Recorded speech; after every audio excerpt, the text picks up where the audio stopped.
Bonjour. Vous êtes nombreux à me demander un petit peu mon témoignage. Et c'est vrai que j'ai pas tellement l'habitude de parler de ça. J'ai l'habitude de proposer mes services, partager des choses que je vis, pas spécialement mon histoire. Alors si je le fais aujourd'hui, eh bien c'est un petit peu parce que même si on a chacun notre histoire, chacun notre vécu qui nous est propre, je pense que dans certains témoignages on peut parfois se retrouver. Donc peut-être que dans mon témoignage il y a des aspects de votre vie que vous allez retrouver. Peut-être que ça va vous permettre de vous connecter à une partie de vous-même, débloquer des choses peut-être, et peut-être oser, vous aussi, partager qui vous êtes. Et qu'est-ce qui a transformé, qu'est-ce qui a changé dans votre vie, pourquoi vous êtes là, etc. Alors moi je suis arrivée dans ce corps d'une manière un petit peu particulière, à l'âge quand le corps avait 2 ans, donc avec un autre niveau de conscience.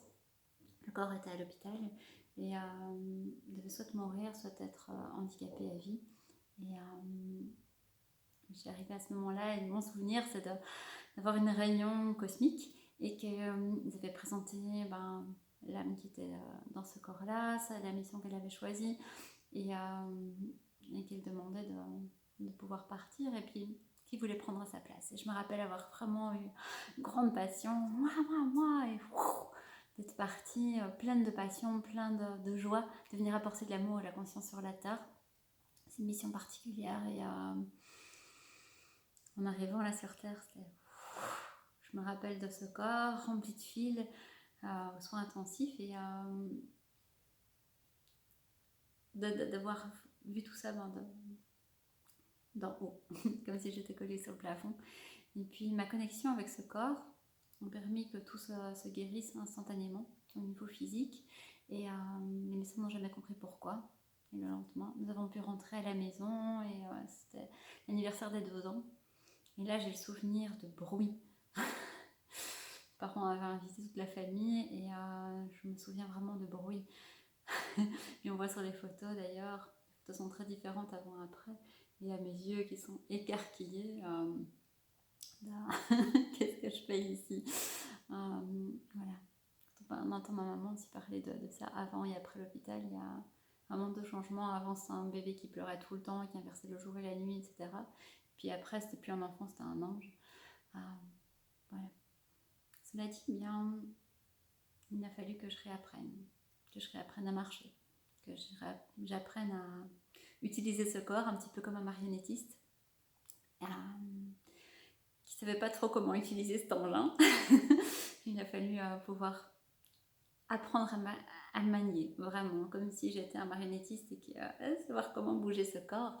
Et c'était vraiment difficile parce que le corps a gardé l'handicap quelque part en lui, la mémoire des reins qui ne fonctionnaient plus.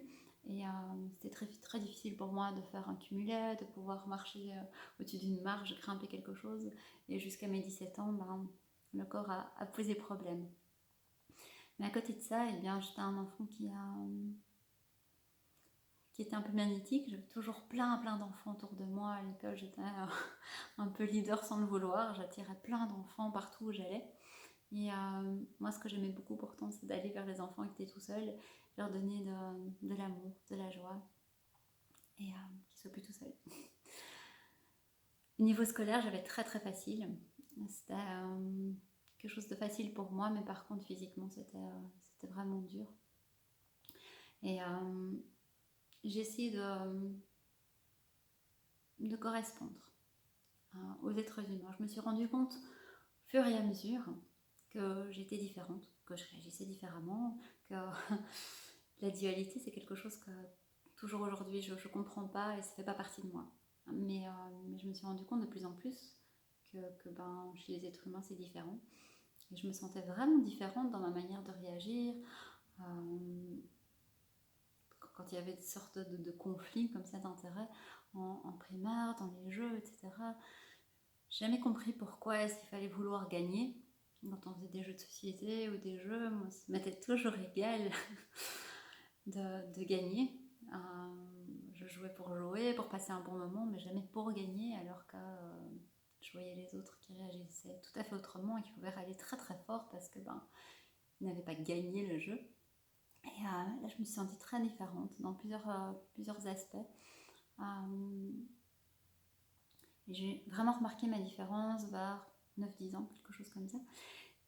Un jour, à la télévision, il parlait qu'il recherchait la réincarnation d'un certain maître. Et donc, il connectait, qui prenait des enfants avec des capacités parapsychiques pour essayer de voir qui serait cette réincarnation. Je ne dis pas la réincarnation de ce maître, c'est pas ça, mais quand j'ai vu les enfants avec les capacités parapsychiques, pas spécialement normaux, et bien je me suis rendu compte qu'en fait j'étais pas normale, et au fait que je risquais d'être recherchée pour ça, et puis je risquais d'être enlevée de ma famille parce qu'ils allaient remarquer que j'avais d'autres capacités qui n'étaient pas considérées comme normales.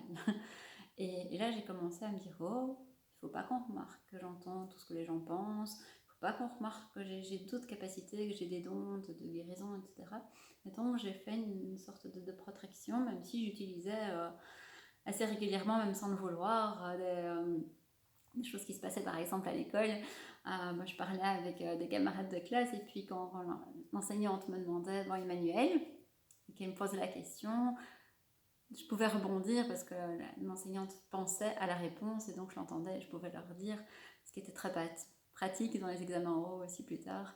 Voilà, il y a quand même des choses que je pouvais me servir, mais je ne voulais pas qu'on le sache. Et donc j'ai commencé à vraiment observer. J'étais un observateur pour faire le meilleur caméléon possible et pouvoir fonctionner comme l'être humain fonctionnait, et en essayant de faire ce que moi je pensais qu'on attendait de moi. Et donc voilà, j'ai fait toute ma scolarité sans aucun problème.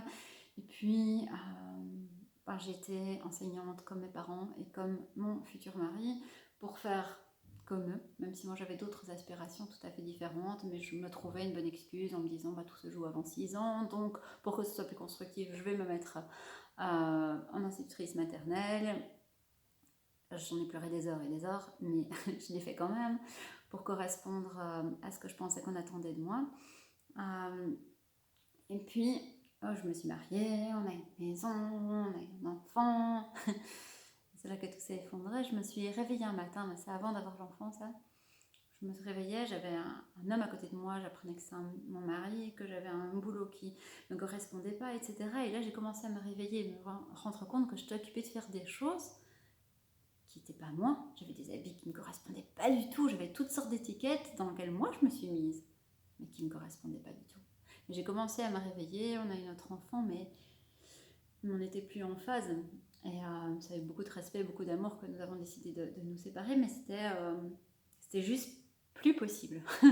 Plus possible d'être une fausse moi, et donc j'ai dû retrouver tout mon chemin. Alors quand on s'est séparés, pour moi j'avais fait toute ma vie en fonction de mon mari, et donc après c'est comme si des voleurs étaient passés à l'intérieur de moi et avaient tout mis dans tous les sens. J'avais des boîtes partout, et donc petit à petit j'ai vraiment rangé chaque boîte, de voir qu'est-ce que je garde pas, qui je suis en fait. J'ai passé toute ma vie à essayer de correspondre à l'être humain, de correspondre en tant que parfait caméléon à ce que je pensais qu'on attendait de moi. Qui je suis? Alors je savais, j'ai toujours su, j'ai toujours eu la connexion que j'étais venue pour apporter de l'amour. J'ai toujours eu cette connexion avec le divin. Mais comment faire? Comment faire dans ce monde pour apporter de l'amour? Comment faire? Amour ici est égal sexualité, est égal gentillesse, etc. Mais quelque chose de très vibratoirement assez bas, mais pas l'amour. L'amour au niveau cosmique, c'est ça que moi je vibre, c'est ça que moi je connais. Sans dualité, sans séparation. Et puis je me rendais compte qu'en fait je parlais pas du tout la même langue. Et c'est maintenant, aujourd'hui, maintenant que le monde commence vibratoirement à changer, que la 5e dimension commence à venir, que je peux oser parler là maintenant comme je fais cette vidéo, que j'aurais jamais pu faire avant. Oui, je pouvais en parler un petit peu à certaines personnes qui étaient assez éveillées, mais vibratoirement, c'est comme s'il n'y avait pas encore la permission de pouvoir le faire. Mais par contre, maintenant, on me demande. Je ressens vraiment cet appel, cette demande d'Emmanuel, partage. Dis. Alors si je partage ça, c'est vraiment pour vous permettre de vous connecter. Vous connecter à votre être divin, pas que la Terre. Ce qui se passe maintenant, c'est vraiment comme si on voudrait limiter les êtres humains à des moutons, à les mettre presque comme des robots, à descendre le taux vibratoire le plus possible pour être manipulés. Hey, nous sommes des êtres divins. Et je suis venue ici vraiment pour ça. Je n'ai pas eu de naissance. Je sais exactement d'où je viens. Je sais.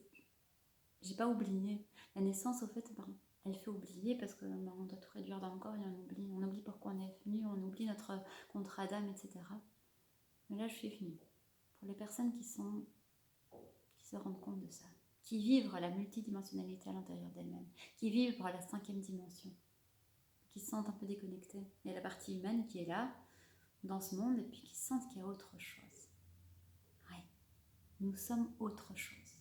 Nous sommes vraiment, vraiment, vraiment plus que ça. Nous sommes plus que ce que ce monde veut nous faire croire que nous sommes. Ce monde, il voit juste le côté linéaire. Le côté linéaire, il correspond à 3%. Il nous reste donc 97 ou 97% d'autres. Notre tout, il est tout ça. Les 100%. Alors je vous invite vraiment, s'il vous plaît, et c'est pour ça que je vous fais ce témoignage, je vous invite à me contacter si vous avez envie, à faire un zoom, à sortir de la valeur juste terrestre, la valeur ajoutée qu'on nous demande ici sur Terre, et faire un zoom arrière et vous connecter à votre propre valeur divine. Nous avons des capacités énormes. C'est possible de changer d'apparence, c'est possible de se connecter vraiment aux mémoires akashiques et de tout savoir.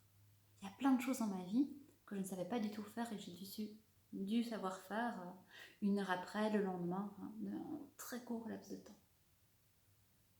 Grâce au fait que j'ai pas eu de séparation, etc., eh bien, j'ai pas de beaucoup de portes qui ont été fermées. Et donc, je peux facilement aller me connecter à des choses que je ne connais pas, pour avoir, comme dans Neo, vraiment avoir le téléchargement et la capacité de le faire. Pour certaines choses, ça fonctionne très très facilement chez moi, d'autres moins parce que c'est un peu trop terrestre. Mais nous avons cette capacité-là. Nous avons cette capacité de ce qui nous correspond, parce qu'il y a des choses qui nous correspondent, d'autres qui nous correspondent moins. Tout dépend de notre bagage, des autres vies, etc., du bagage que nous avons. Nous avons cette capacité de nous connecter et de recevoir.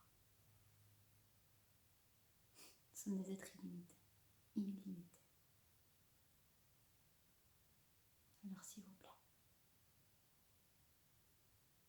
si vous sentez que ça vibre à l'intérieur de vous,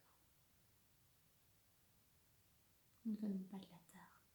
Alors ok, moi je suis un walking. Je suis arrivée dans ce corps d'une autre manière. Je suis arrivée pour vous réveiller, pour vous rappeler qui vous êtes, pour vous rappeler votre essence. Vous n'êtes pas d'ici, mais vous avez d'autres capacités. Permettez-vous de sortir de ce magma qui est en train de se faire là sur la terre, de sortir et puis de voir votre grandeur. Pas dans une grandeur qui domine l'autre, une grandeur qui s'allie au tout, qui fait partie du tout. Une grandeur divine, pure, belle, remplie d'amour, remplie de paix, remplie de joie, d'espoir. Reconnectez-vous à vous-même, à qui vous êtes vraiment.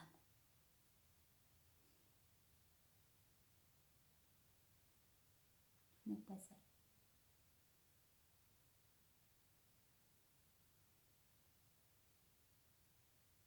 Je vous invite vraiment à vous reconnecter à vous-même, à votre essence. D'où est-ce que vous venez? C'est pas important de savoir si vous venez de Sirius, d'Orion, Allez au-delà, à votre essence, qui vous êtes vraiment. Ah oui, bien sûr. Nous sommes beaucoup à avoir été dans différentes galaxies, dans différents mondes. Si vous allez encore plus loin, vous allez arriver dans un espace de pure lumière, de pur amour. Il n'y a que ça. Il n'y a plus que lumière. Là, c'est notre essence. Là, c'est d'où nous venons vraiment, complètement. Je vous invite à vous reconnecter. Reconnecter à cet amour, cette vibration, cette lumière. C'est votre essence.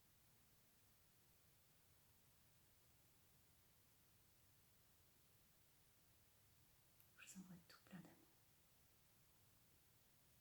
Et si vous le souhaitez,